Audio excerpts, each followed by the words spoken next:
Well, hey, how y'all doing out there today? Listen, I come at y'all kind of sad, but I also come at you with some reality and some truth and some hope.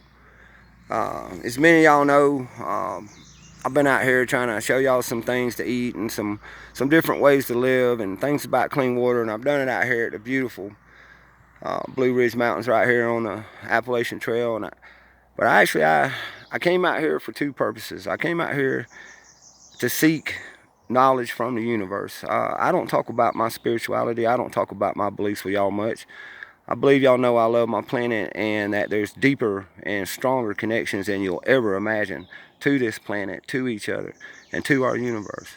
And I came out here to seek those things and to find out why there were so many troublesome things going on in my life and on my path, and why my path had been so hard, especially the last several years. I mean, 6 or so years. I came out here and I sought that guidance. And what I found and what I was told was that I'm on my path. That everything that's happened to me was supposed to happen to me.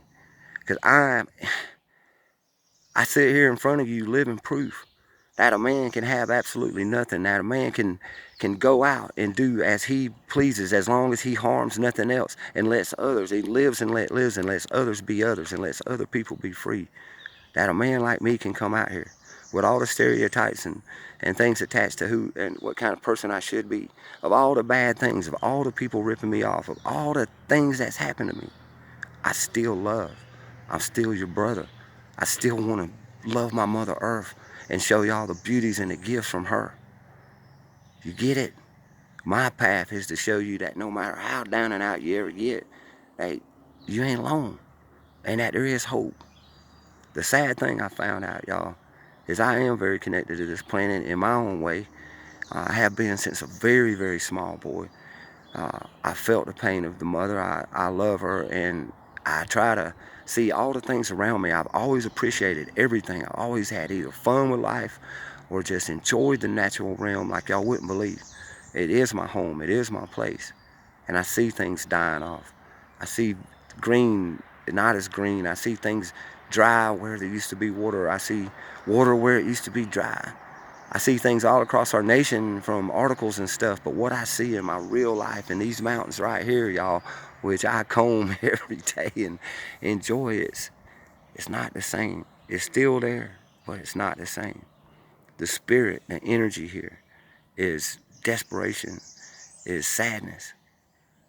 It's an evolutionary change of in a way that's going to affect so many different life forms other than us. We'll probably be the ones that make it through this, but you won't be like we used to be. We won't be healthy. We won't be clean spirits. We won't even think good or bad thoughts. We won't even think anymore. They're transhumaning y'all. They're changing you into sick, mindless beings. And those of y'all that don't become sick, you'll never think again. The poisoning from the metals and the toxins and everything else, what is the reason behind it? Oh, they messed up long ago. But instead of saying they messed up and trying to change it, they went along with it. They thought they could make a new type of slave. And they have. You're going to have to learn to take care of yourself. And you can be shown, and you need to show others. There's many things out there you're going to have to change your thinking on. You think some things are weeds? No, they're medicines. They're food. You think some of the things in the dollar store, or because you're not going to be able to afford food here pretty much longer, because look, they took the water. First they poisoned the water. Where do you think the food's coming from? It ain't just our Midwest. China's lost almost all the hogs they got from some kind of weird pig Ebola virus. Beef cows were drowned out in our Midwest as well. Tens of thousands. They don't even want to report. In other places around the world, even in Australia, where they had the severe drought, they're not getting their food. A lot of their beef cows died. So a lot of their food sources, our food sources globally, are dying. So we ain't going to be able to buy them from someplace else. You're going to be getting this processed stuff. You're going to have to learn how to eat more green things. You're going to have to learn how to get your own and grow your own. This is so important because the food they give you is a part of your transhumanism. It's a part of them changing you. They are changing us, y'all. I see people today that are not the same people. I was born in 1964, and you can't tell me all of us are the same anymore. Some people walk around without souls because I see souls. And you people can believe what you want. Many of us have lost connections in so many ways, socially, with the earth, with each other, with ourselves, that we don't even know which way is up or down. That's why my life's been turmoil, because you can still plow through it. You can still keep your love. You can still keep your purpose, no matter what that purpose is. My purpose is to be a brother. My purpose is to show you that somebody can do the things that you need to do, even with the hardships in your life, even without the time, even without the money, even without a car, even without nothing. You can still live. I show life. My path is a path of life. It is hard, it is rough, and I wouldn't put anybody in my shoes, but I would never put myself in anybody else's shoes. I love my life. I asked for everything I got. I've sought every bit of knowledge that I wanted that's made me sad and bitter, but I can still love. So can you. Love is the key, but loving yourself is the first part of that. So we're going to have to get back to that. Love yourself enough to pay attention to what's going on. Learn things before a crisis comes. You hear me? Learn. This was something else. I've watched animal behavior in the South my whole life, and I've never seen so many animals like just eating and putting things away. Like I've just found even stacks of food in the woods. It's like they're preparing for something. You should be too. But there's things you need to get used to now. Maybe it is eating a can of sardines a day. Maybe it is picking weeds out of your yard and learning how to eat them and make them fit your palate. Maybe you need to change your palate. Maybe you need to realize that part of that transhumanism and changing our actual physical beings was refined sugar. Y'all, okay, that goes along with the other toxins because it is a toxin.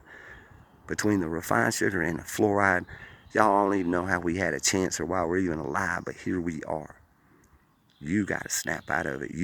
It's not up to me anymore. If I could have my way with anybody, I'm a firm believer in individual responsibility and free will.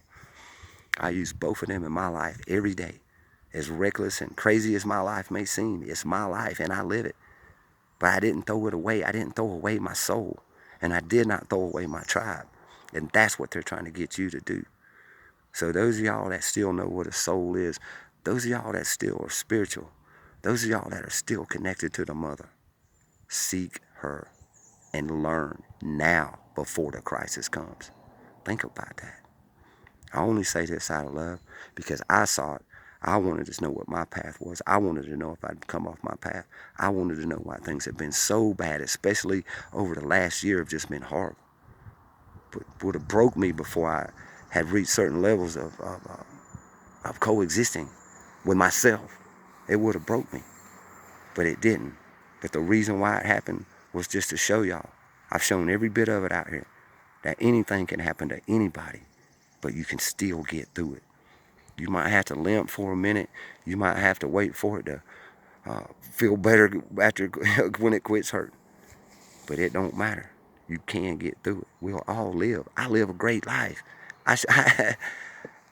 It's just not what you were taught that life was. The thinking, the perception. That's what they sold.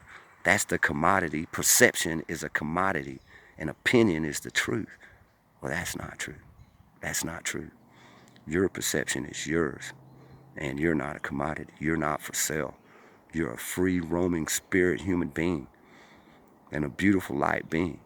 Find that light, but learn to take care of that physical body now, y'all. I've told y'all many times this shit already hit the fan. This stuff that happened out west alone, when the bubble hits on that from the food not coming, oh y'all, at the end of this summer it's gonna be ugly. And I'm not saying that in a way of fear. I'm saying that in a way of knowing, studying what's going on, paying attention, and seeking something greater than myself. Feeling the very planet I live on like a flea and eating off of her, knowing that she's dying too. So I won't have any life source. All the parasites on this earth are going to be gone soon. You need to learn to live with this. You need to learn what to do. So do it now and don't wait. And what would you be waiting for anyway? And what's wrong with learning new stuff? What's wrong with being healthy? What's wrong with being prepared? What's wrong with being ready to survive? Huh? That's not fear. That's being smart. That's being like the animals out here I see. Think about that. I love y'all. Like I said, this is not a message of fear. It's a message of awareness. And many people ask me what I feel and what I seek. Pull up your belt strap. That's all I can say. Put another notch on your belt and get ready. And learn today. Learn today. I love y'all. Peace. Namaste. And don't live in fear.